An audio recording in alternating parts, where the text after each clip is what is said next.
He's looking at you, kid. Well, welcome back to Paint with Nate on Rage Against the Dice. Sorry for our absence, but well, life stuff's been getting in the way with me and Kev. Not like between us, but like each of us have had life stuff, which has stopped us getting filming done one way or another. But we're back. This is gonna be a new series for us.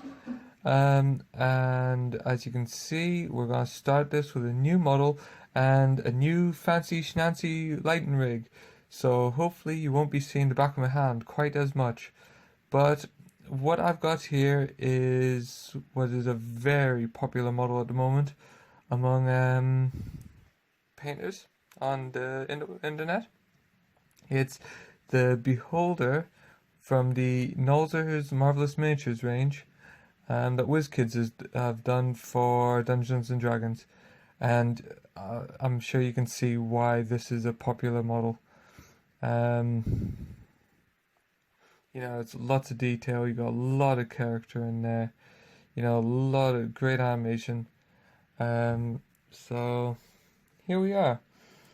What we've got is models pre-assembled. It does come with these eye stalks that you have options where it's got ones that shoot like eye beams and things, but I've decided to opt against those. I've just gone for a traditional one so I can spend a bit more time painting the eyes in.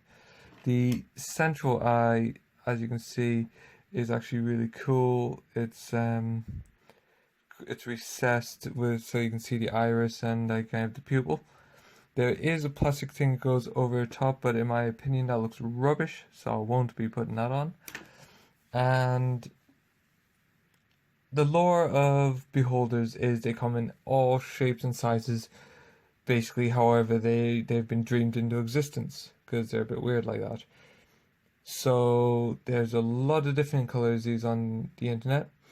Seen red ones, purple ones.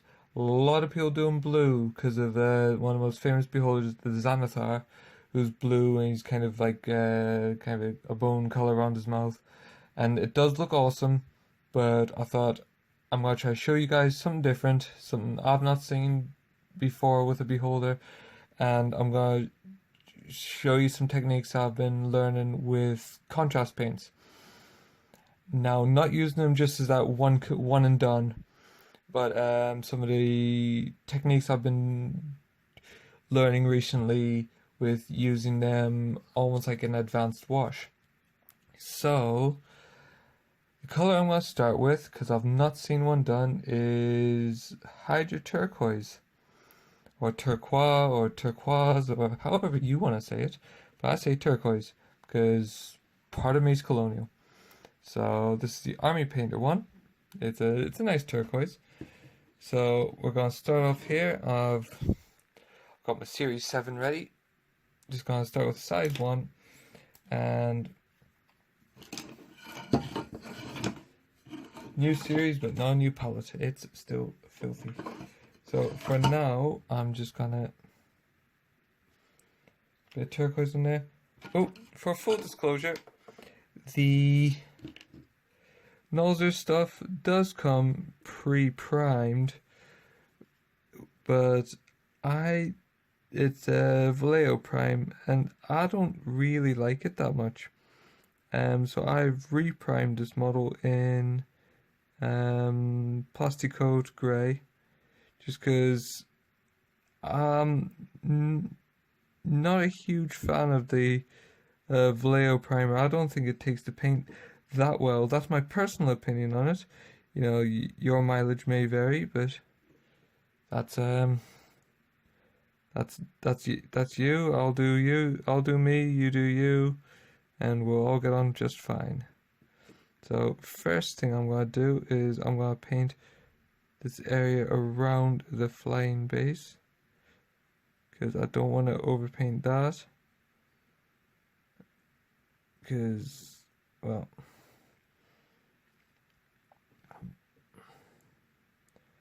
because I masked that off when I primed it, so I'm not gonna then undo my hard work by painting over it.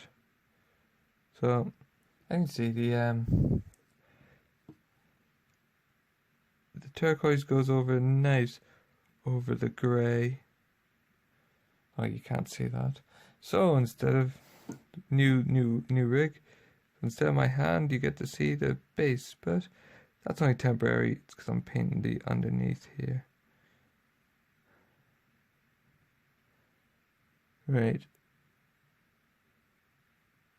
Okay. So we got that done there. Now just gonna go around. I'm gonna do the same. Reason I'm going a bit more careful than you're probably used to me doing with base coats by now, is because I find turquoise an absolute swine to paint over. I think it's one of those colors that shows through quite a bit, so rather than having to paint the same bits over and over and over, I'm taking a little bit more care now, just making sure that I get those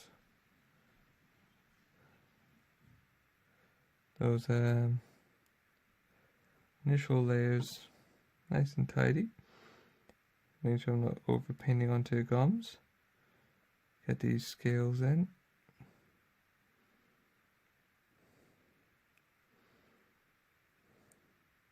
Yeah, don't know what it is about turquoise, but it just, I find it tints whatever's underneath it, and you end up having to put, 2 or 3 coats on usually. Just one of those weird colors. Some colors are like that. Some colors go on top of other colors great.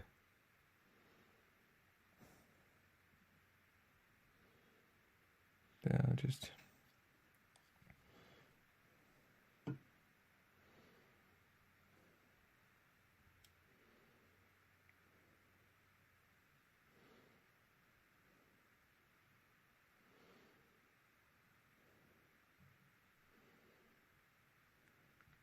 right. Well, as you can see, it's going on nice. Goes over nice over this plastic coat primer. But you're probably sick of me watching me paint this already. So I'm not going to make you watch me paint the whole thing, because I'm just going to paint most of it turquoise. And I'll be back once that's done and it's dry. So see you soon.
Okay, so that's our base coat all done.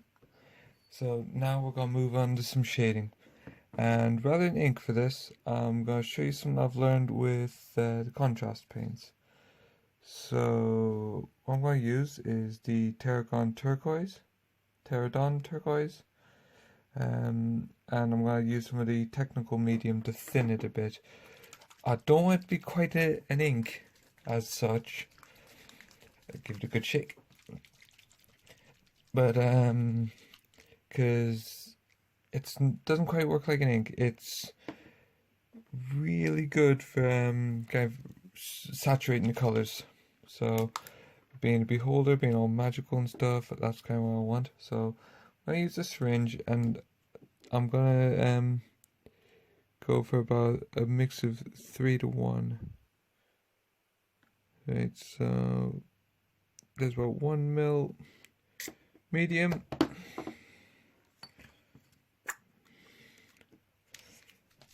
And I use 3 ml of contrast.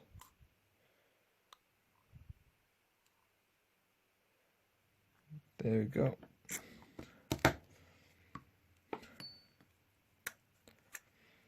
Give that a quick mix.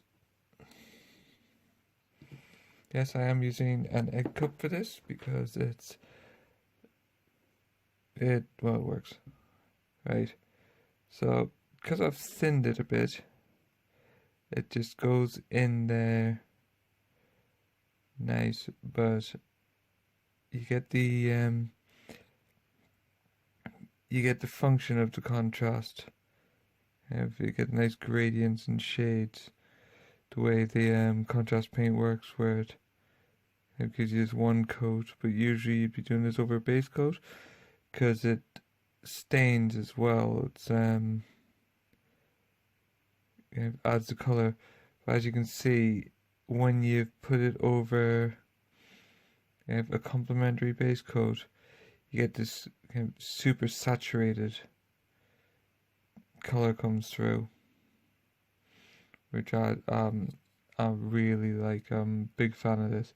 I'm a big fan of it on the blue as well. I'll try to show that off one day. Which I use neat contrast over the blue, and it just comes out absolutely amazing. It's just the Talisar blue. Yeah, that's it. Over a army painted crystal blue base, and it's gorgeous. Just a quick highlight after that, regular acrylic highlight, and it's my new favorite blue.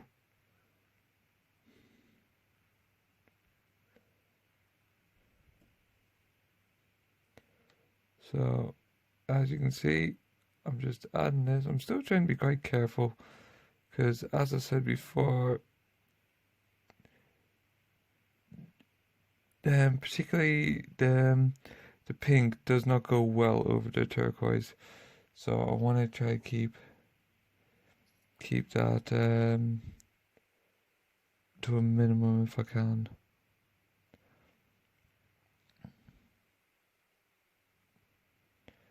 Right, so you can see we're coming on quite nicely here.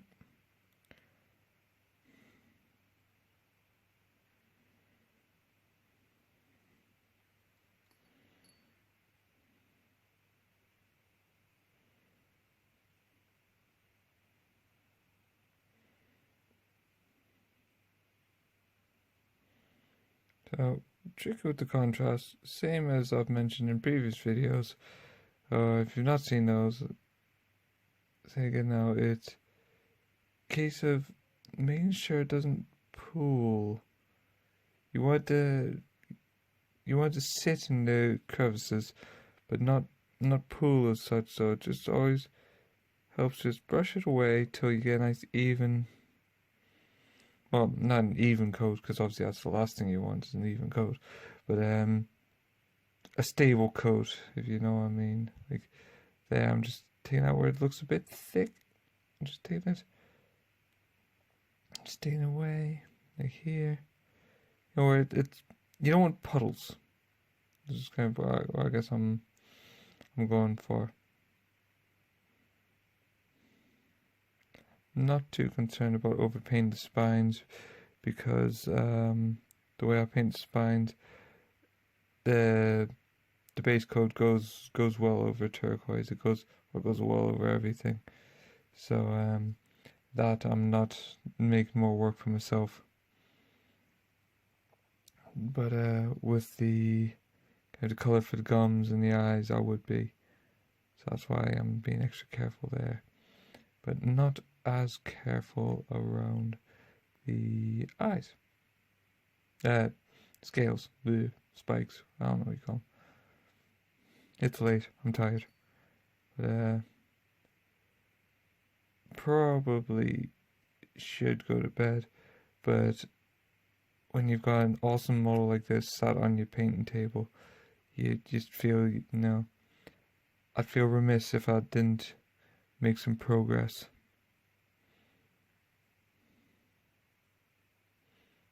Because I really want to see how this guy turns out myself. I mean, I've seen a lot of great versions of this model online, and kind of I'm looking forward to seeing my own, if you know what I mean. Not to sound big-headed, I'm just because everyone's looks great. I kind of want my own in person. Because I'll be honest with you, again, say about everyone's looks great. With the texture of this model and its expression and the way its eyes sculpted, it's not really a model I think you can paint badly unless you paint with a roller.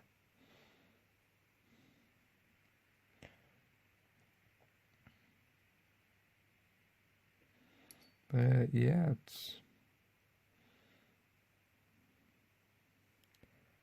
so put this coat on, then I'm going to leave it to dry. Then I'll come back and I will be going back over the scales and kind of giving them a bit extra definition, because they're very nice. So I want the detail to really pop on this guy. Sculptors. Oh, that's a lot of pulling. As I was saying, the sculptors gone to a lot of effort to put this detail in. It's all I can do. Least I can do is paint it to make sure that you can see it. And I'm getting the most out of it.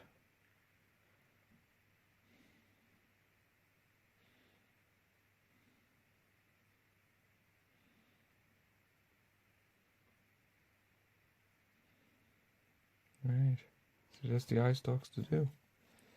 As you can see now, see how colours come through. You can kind of compare the eye stalks to the body itself. You can see how it's really brought that turquoise colour out.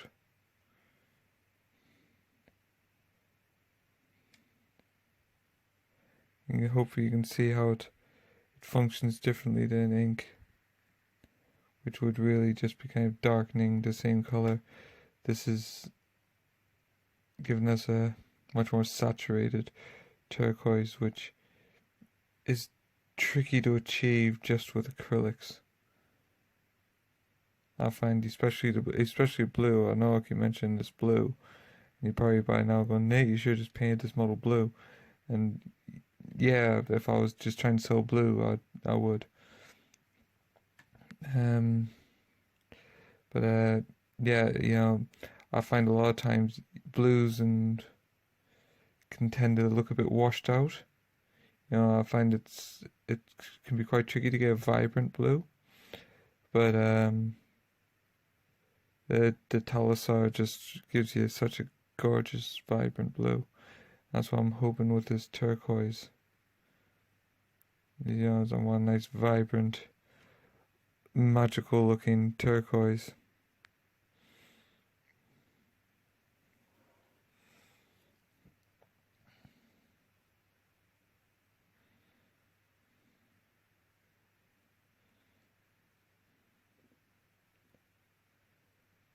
So, almost there.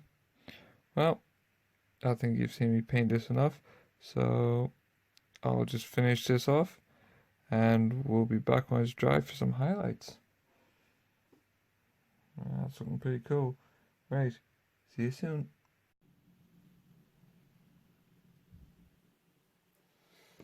Right, okay, it's time to do the final step. As you can see, the wash is dried now, and you can see that the contrast gives you a little bit more vibrant a color than just a wash would. Also gives you a little bit better gradient. I think that's pretty much down to the solvent or the medium that they put it in. So let's just bring this up and really bring some of these textures to the fore. So I'm going back to my base coat, the Hydro Turquoise. And I'm going to use a nice big old knackered brush.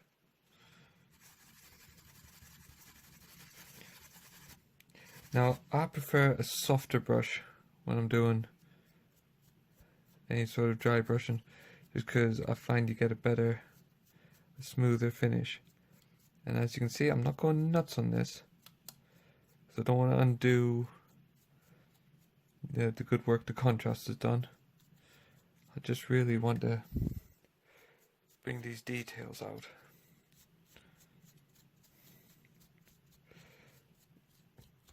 I know some people go, oh, dry brushing, because there's still parts of the community which frown upon it. I don't know why, but they do. Well, I do know why. It's because they like to be kind of snobby about things. But I've always been of the opinion of if a technique works, use it. Doesn't matter where it's come from, or if it's a beginner technique, or if it's an advanced technique. If it's the best way to do something, do that. So that's what I'm doing, because I do not have time to paint every scale individually, nor do I have such intentions. As you can see, I'm not brushing hard with this. You know, it's quite a relaxed hand I brush with, just so it gives you nice soft edges. I don't want to go too hard with this. So now we've brought that turquoise back out a bit more. Hope you can see that. It's about to pop. So what I'm going to do is I'm taking my Hydro Turquoise. I am going to go round the color wheel. So I'm going to get a little bit of just blue. I'm going to use a bit of crystal blue. And if you look at the palette, here I'm going to put the tiniest little dot in there. That's all I'm putting in. Now this is just going to help with the vibrancy a bit. It's going to stop the colour looking washed out. Right, so I've mixed that in. I'm now going to get the white. I'm just using, coat arms white, which is a nice white. It's nice thin white. So just a little bit on the end. In that goes, and look at that. Comes out a lovely colour. Now the last thing I'm going to do, because I'm just going to put a tiny bit of medium in this, because I find that, look, it's literally a tiny bit of medium. I find that rather than going thicker with my dry brush painting, if I go thinner, I get a smoother result. Now so there we go.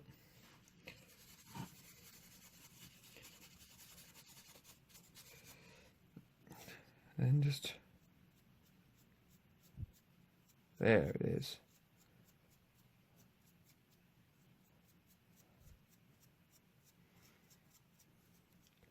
And if you can see, I'm very relaxed in my hand when I'm doing this, and that helps because it helps prevent brush strokes coming through.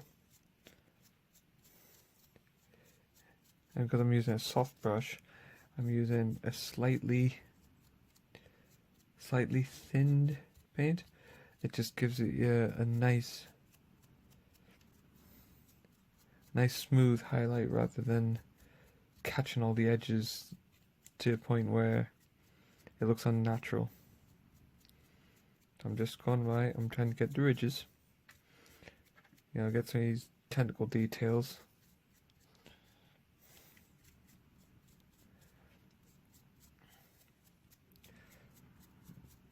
Bit of concentrate a bit more. No, I'm just gonna concentrate a bit more around the areas where the light's gonna be landing. So I'm going to just a down brush stroke, as you can see. And in fact, I'm gonna add a tiny little bit more white to this. As you can see, I've not got a lot of paint left, so I'm just gonna put a tiny bit of white in. And it won't too much. Tiny bit of white in. So just lighten that up, take it shade up. There we go. That's what we're talking about.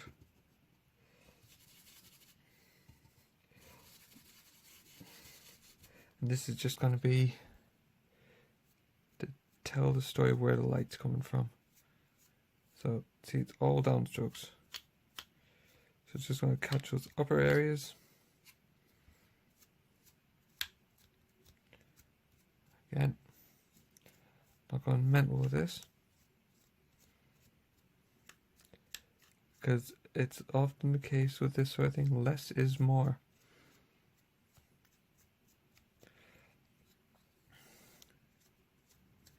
The trick when you're being subtle with the paint job, you have to be subtle with it. It's right there in the name. Right. I am super duper happy with that. I think we've got a nice, vibrant, otherworldly turquoise. Definitely looking at every part of the monster. So we're going to call it there. That's it for the main body of this model. Next up, I'm going to be using some color wheel theory, which I'm going to give some cool graphics to Kev to put onto a video, because he is a master of editing. I wouldn't know where to start, but there we go. Let's move that out of the way so you can see it properly. Yeah. I'm going to move on to mouth. And what I'm going to do is, I'm going to go for, it's going to be like a triad when I'm done. I'm going to go for like a pinky purple in the mouth region, which sits in a triangle on the color wheel with turquoise, and the eyes are going to be a mustard yellow, kind of for the white bit. Well, what would be white, you know what I mean. Anyway, thanks for watching. There's been a long video, so if you've made it to the end, well done. I hope you've enjoyed it.